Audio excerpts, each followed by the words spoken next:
It was supposed to be a simple Sunday, warm cider, leftover lasagna, and the usual half-awkward family chatter.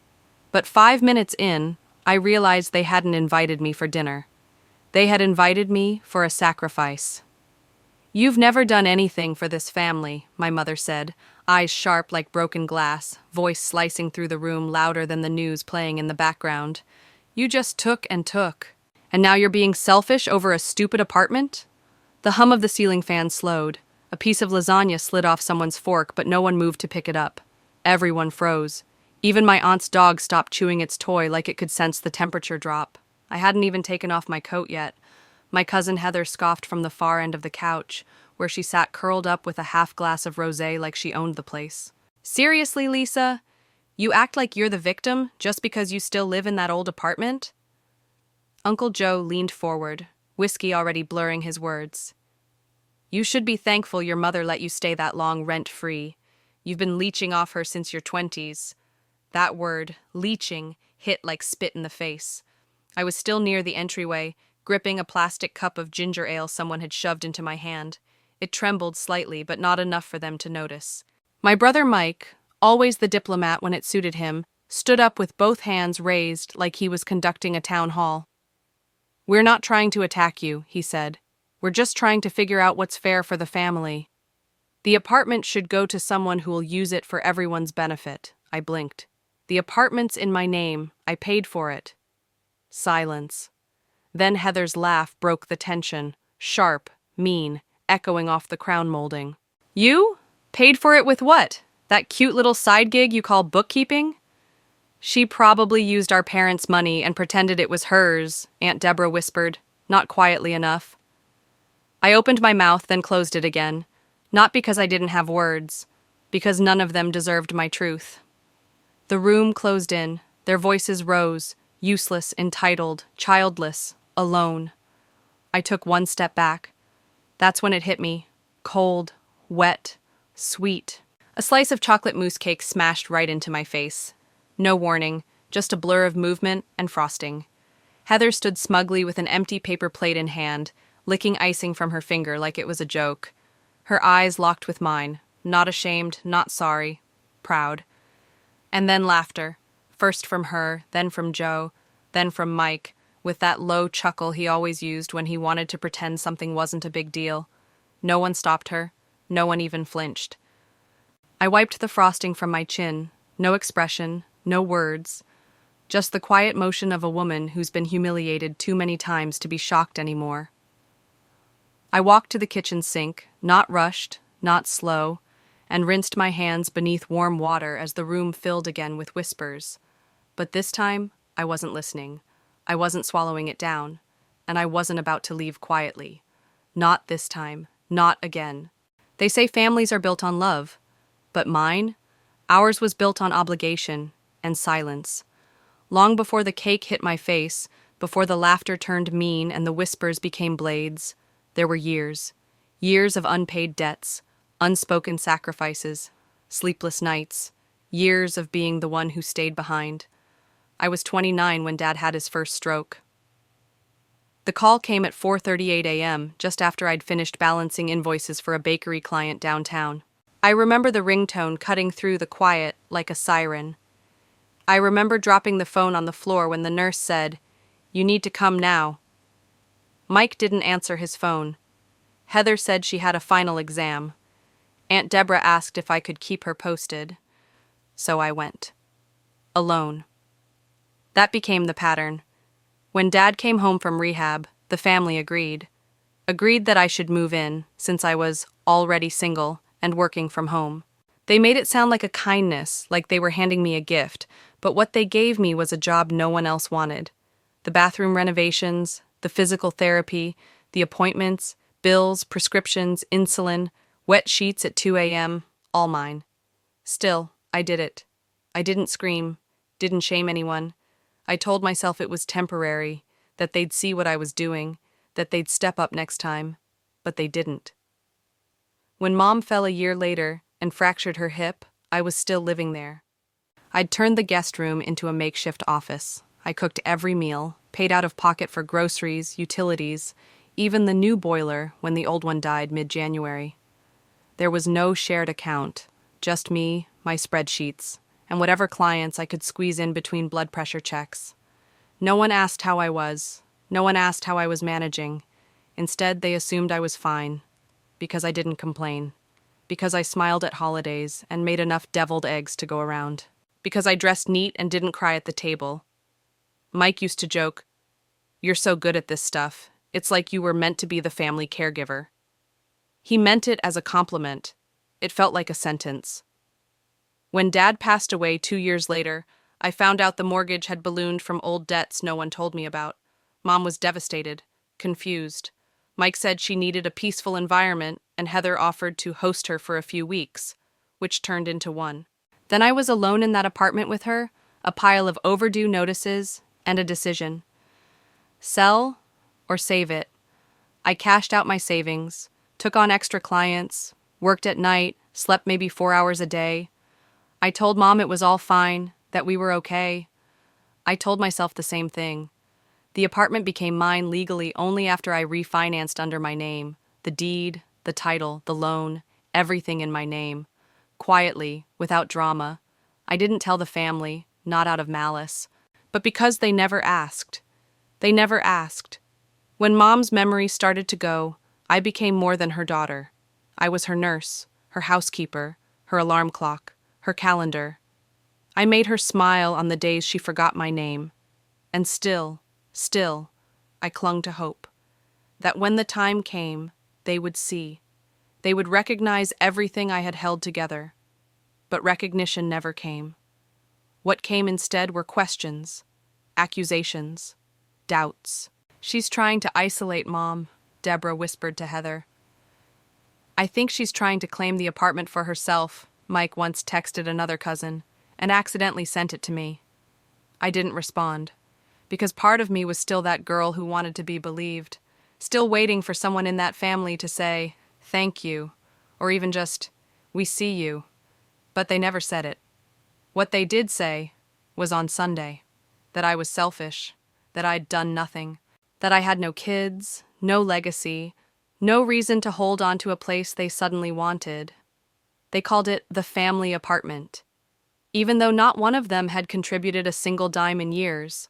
Not when I paid for the roof repair, not when I bought new plumbing, not when I stayed up all night to write a check for Mom's medication after insurance denied coverage. They called me bitter. But I wasn't bitter. I was tired, exhausted.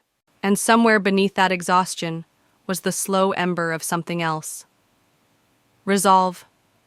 Because when someone throws a cake in your face and still expects you to say please, you start to wonder if maybe, just maybe, you've been far too polite for far too long.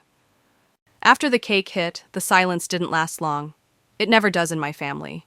Within seconds, the room snapped back into motion, like the cruelty had been a commercial break, and now the regularly scheduled program of mockery resumed. "She's acting like we hit her with a brick," Heather muttered with a smirk, licking chocolate off her fingers. "It's just cake. She should be used to leftovers by now." Someone laughed. Might have been Deborah, might have been Mike. I didn't care enough to look anymore. I stood there, still near the sink, the water running too warm, my fingers curling under it like they didn't belong to me. My blouse was soaked with mousse and insult. My hair stuck to the side of my cheek, and my ears were burning. But what stunned me the most, more than the cake, more than the slurs, was how easy it was for them, how natural, as if this was who I'd always been to them, a receptacle, a background character. A soft-shouldered mule to be loaded up and mocked when she dared to say no. And now that I had said it, no, they didn't know what to do with me. That made them dangerous. I dried my hands quietly, folded the towel like nothing had happened, and turned back to face the room. They had moved to the dining table again, back to wine glasses and casserole crumbs and rustling napkins. You wouldn't know there had just been a public stoning if it weren't for the smear of chocolate down my collarbone. Mike cleared his throat like a boardroom executive. "Look," he said, gesturing for silence. "We've talked about it and the decision's been made." "The decision?" Deborah nodded solemnly like it was a funeral, not a farce. "We're selling the apartment." I blinked. "You can't. It's in my name." My voice didn't rise. I didn't yell. I didn't need to. Mike grinned, not kindly. Technically, yes, but the families agreed. Mom and Dad never meant for you to keep it. You know that. Heather chimed in. It's just not fair for one person to hoard the only real asset. We could use that money to help everyone. You don't even need it. You don't have kids. There it was again. The jab wrapped in concern. You don't have kids. That line had been their favorite for years. Every time they ran out of reasons to dismiss me, they landed on that. You don't have kids. As if children were a currency, and I was bankrupt. Deborah pulled a folder from her purse and slid it across the table. It skidded until it stopped right in front of me. What is this? I asked, though I already knew. A proposal, she said. You sign over the apartment. We split the proceeds. You get a portion, of course. Something fair. Fair. I opened the folder slowly. Inside was a printed agreement, typed, highlighted, with sticky notes for signature lines. The buyer's name was listed. I recognized it. Heather's boyfriend. They weren't just plotting to sell it. They had already lined up the buyer. A discounted price. A cash offer. Quick close. They were trying to steal it, while smiling, while sipping Pinot Grigio. Heather leaned back in her chair and crossed her legs. We just need your signature. Let's not drag this out. I don't remember putting the folder down. I only remember standing, my pulse thudding so hard I could hear it behind my eyes. You really think you can bully me into signing this? I asked. Heather shrugged. It's not bullying, it's family. The room hummed with tension, not from guilt, from certainty. They believed they were right. Mike added, Don't make this harder than it needs to be. I looked at each face. Faces I had fed, helped, nursed through sickness, loaned money to without ever seeing a cent returned. And they looked back like I was the unreasonable one. Something inside me shifted, not snapped. Just shifted. Like the ground beneath me rotated a degree and nothing looked the same anymore. I walked out of the room, not because I was scared, because I needed air, because the walls were shrinking, because if I stayed a second longer, I wasn't sure I could hold in the scream I'd swallowed for over a decade. I stood in the hallway, staring at the family photo that still hung above the thermostat. The one from my parents' 40th anniversary party. Everyone was in it, except me.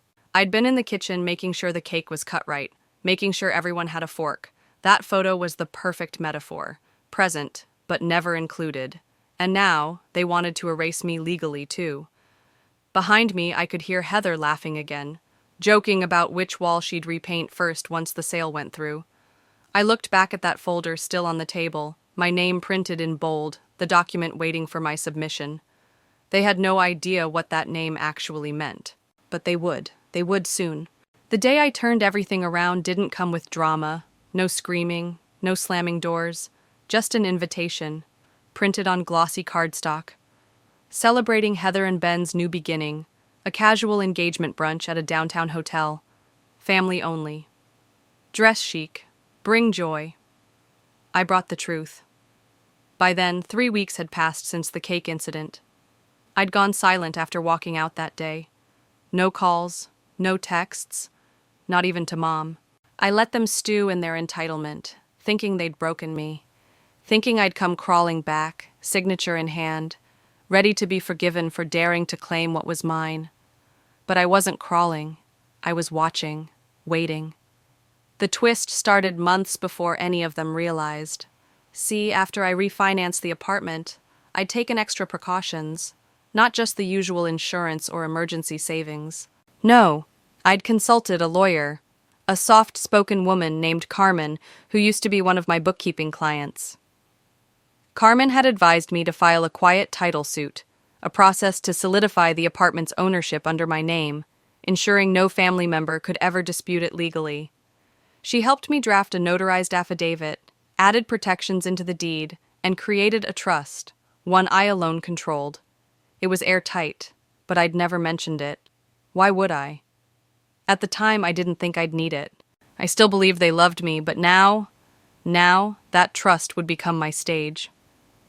I arrived at the brunch dressed in navy. Not black, not beige. Navy, calm, collected. I wore the earrings Mom had given me in college, the ones she forgot she gifted. My hair pinned back tight, no mascara, didn't want anything running just in case. The hotel ballroom had low ceilings and gold trim that pretended to be classy. There was a fruit carving shaped like a swan on the buffet. Heather loved spectacle. Ben loved pretending to afford it. Everyone turned when I walked in. Surprise, fake smiles, a few whispers. I saw Mike nudge Deborah, who leaned in and whispered something. Probably a bet on whether I'd apologize. I didn't. I just walked to the table near the front where Heather sat, wearing white like she was already a bride. Ben beside her in a blazer he clearly borrowed. I placed a folder, thicker than the one they'd given me, right in front of her mimosa glass. Her brow furrowed. "What's this?" I took the mic from the small podium nearby. It wasn't hard. No one was using it. No one expected I'd be the one to. "Hi," I said calmly, eyes scanning the room. "Thank you all for inviting me today. I know things have been strained, but I wanted to offer a little gift, a small clarification." Whispers, chuckles. That awful smirk Heather always wore when she was certain she was smarter. "I brought copies," I said, opening the folder and holding up documents one by one. "This is the deed to the apartment, signed, notarized, solely under my name. This," I held up the next sheet, "is the quiet title judgment issued 6 months ago, confirming that no other party, past or present, can claim any stake in the property." Gasps now. Ben sat up straighter. "And this," I continued, "is a certified affidavit from our family lawyer, Carmen Vega, confirming the property was purchased, maintained, and protected using solely my income, my credit, and my name." Dead quiet. Except for the clink of Deborah's fork hitting her plate. Mike stood up. "Lisa, what the hell is this?" I turned to him slowly. "It's what you tried to steal, but failed." Heather laughed, dry and brittle. "You're being dramatic. No one was stealing anything. We were just asking for fairness." "Oh, so the part where you tried to sell it to your boyfriend behind my back? That was fairness?" Ben blinked. "Wait, what?" Heather's face drained so fast the blush on her cheeks looked painted. I held up the email, printed in full. Her email to the real estate agent, confirming the pre-sale arrangement with Ben and the agreed kickback she would get once it closed. "You CC'd your personal email by mistake," I added, letting the words drop like stones. "And your boyfriend? He never signed the NDA you sent, so when I reached out, he told me everything." The color fled Ben's face now. He pushed back his chair slowly. "You told me it was hers to give." Ben, no, she's lying." Heather stood up. "She's not," he said flatly, then turned to me. "You played this well." I nodded once. "I only play fair. Something this family forgot how to do." I looked at my mother next, fragile in a soft green sweater, eyes wider than I'd seen in years. "I loved you all," I said, "and I gave up a lot to protect that love. But this apartment? This wasn't a gift from you. It was my lifeline, my roof, my work. You called me selfish. But what do you call what you did?" Still silence. No one moved. I placed the folder on the buffet table for anyone to read. No yelling, no drama, just evidence. Heather sank into her chair, no longer smug. Mike muttered something under his breath. Deborah suddenly looked very interested in her fruit salad. And then I walked out. Not in triumph, not in anger, just done. The door shut behind me, soft as breath. And for the first time in years, I exhaled. They didn't speak at first, not out of confusion, not because they didn't know what had just happened. They were silent because for the first time in their lives, they realized I had been watching them all along, quiet, steady, and far more prepared than they ever gave me credit for. The lawyer, Ms. Grant, a woman with eyes like polished glass, had spoken plainly. "The apartment has never been in your name. It was purchased and deeded solely to Lisa Barnes in 2014, paid in full. There was no cosigner, no loan from family. This document here is the original transfer. And this," she tapped the folder, is the cease and desist order preventing any further attempts to sell or claim it. The air turned thick. No more snide laughter, no more raised forks, no more smirking, just a room full of faces trying to recalibrate what power felt like now that it wasn't in their hands. Uncle Joe, red in the face, mumbled something about misunderstanding, but even he couldn't fake the usual bravado. Aunt Deborah avoided eye contact entirely, her wine glass suddenly far more interesting than anyone else in the room. My brother Mike? He sat stiff as a mannequin, eyes darting between me and the lawyer like a student realizing the pop quiz covered every chapter he skipped. Then came my mother. She stood up slowly, like every bone had aged 50 years in 5 minutes. "So that's it?" she asked. Her voice had dropped an octave, no longer sharp, just small. "You brought a lawyer to humiliate your own family?" I looked at her then, fully. For the first time in maybe decades, I didn't flinch. I didn't shrink. I didn't search her face for permission to feel what I felt. "No," I said softly. "I brought a lawyer because you tried to steal from me." She looked like she might cry, but not from regret. From the embarrassment of being caught. The kind of sorrow that only surfaces when consequences come knocking, not when compassion finally breaks through. "I didn't mean for it to go this far," she whispered. "We were just trying to protect the family." "You mean protect yourselves," I said, "because I stopped letting you take." And just like that, she sat back down. They didn't apologize. Not right away. People like that don't crumble with grace. They erode, quietly, stubbornly, over time. But the damage had already begun to show. Within weeks, things began to shift. My brother Mike lost his investor connection. Turns out, trying to stake a business loan on an apartment you don't own sends up red flags. His startup plans dried up like a puddle in the sun. When he asked me, months later, to co-own a new project, I simply said, "I'm not funding your fallback plan," and closed the door. Uncle Joe's real estate license? Suspended. Apparently, forging listing documents and trying to misrepresent property titles isn't something the state takes lightly. A complaint was filed, anonymous, of course, but it had the receipts, literal ones. And Heather? The cake-throwing cousin who once told me I was childish for still living in Mommy's apartment? She was shamed out of her job when a coworker, one who saw the whole family drama unfold on a viral post I didn't write, forwarded it to HR.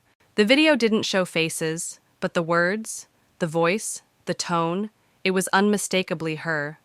That, combined with a few screenshots and public comments, was enough for her company to let her go, quietly. And my mother, she stayed bitter. She tried calling a few times, left messages about forgiveness and rebuilding trust, but never once used the word sorry, not for what she said, not for the cake, not for the lies. I didn't block her, I just stopped answering. It's funny. The punishment they got wasn't dramatic. It wasn't prison or bankruptcy or complete social ruin. It was quieter. It was the slow unraveling of the image they'd built of themselves as the righteous, generous, always correct elders. The truth wasn't shouted, it was simply documented, preserved in print, in signatures, in dates, in emails. The kind of truth you can't smear with frosting or bury under birthday party excuses. They lost the one thing they never thought they had to fight for, control over the narrative. And me? I didn't gloat, I didn't throw it in their faces, I didn't host a revenge dinner or print banners or say, "I told you so." I just lived. I lived in that apartment, free and clear. I repainted the kitchen. I planted lavender on the balcony. I slept through the night without checking over my shoulder for passive-aggressive texts. I paid the taxes on time. I brewed tea in the same chipped mug every morning and sat by the window just to feel the sunlight hit my face without interruption. I didn't win because I fought harder. I won because I knew when to stop trying to prove my worth to people who never meant to see it. And that, in the end, was the justice. Because there is no deeper silence than the one left behind by people who thought you'd chase after their approval forever, only to realize you've already walked away. The first morning after it all ended was so quiet it felt like the walls themselves were holding their breath. I didn't do anything extraordinary. I made coffee. I watered the plant by the kitchen window, the one that had been dying for months but now looked like it might try again. I stood barefoot on the tile floor, holding my mug with both hands, and let the silence stretch out long and slow, like warm sunlight creeping across cold countertops. No text messages, no demands, no passive-aggressive group chats about doing the right thing for family. Just stillness. And for the first time in what felt like years, I didn't feel like I had to explain myself to anyone. The apartment, the same one they said I didn't deserve, looked different now. Not because I'd rearranged the furniture or bought new drapes, it was the air. The space finally belonged to someone who had stopped apologizing for needing space. I donated the cake-stained sweater to Goodwill. I never got all the chocolate out anyway. The photos that used to line the hallway, vacations I wasn't invited to, weddings I wasn't asked to be in, birthdays I paid for but barely attended, were now in a shoebox in the back of a closet, not thrown out, just put away. There was no bitterness in that, only peace. Some nights the memories still circled, like moths looking for the same porch light. And I let them. I didn't swat them away. I didn't light another fire. I just let them hover for a bit, until they grew tired and left me alone again. I wasn't healed all at once. Healing didn't look like some slow-motion montage with soft piano music and wide smiles. It looked like crying in the middle of organizing my receipts, like skipping family holidays without flinching, like cooking one portion of pasta instead of two, like calling myself enough even when the room felt too quiet to believe it.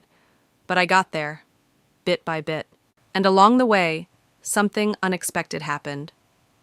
People who had stayed silent, friends, colleagues, even neighbors, started to say things like, "I heard what happened, and I just want to say, I'm proud of you." Some of them had their own stories. Stories about being the responsible one, the invisible one, the one who was always expected to just help out and smile through it. They shared things they'd never told anyone before. And I listened. That's when I realized I wasn't the only one who'd ever been the family scapegoat dressed in hand-me-down guilt.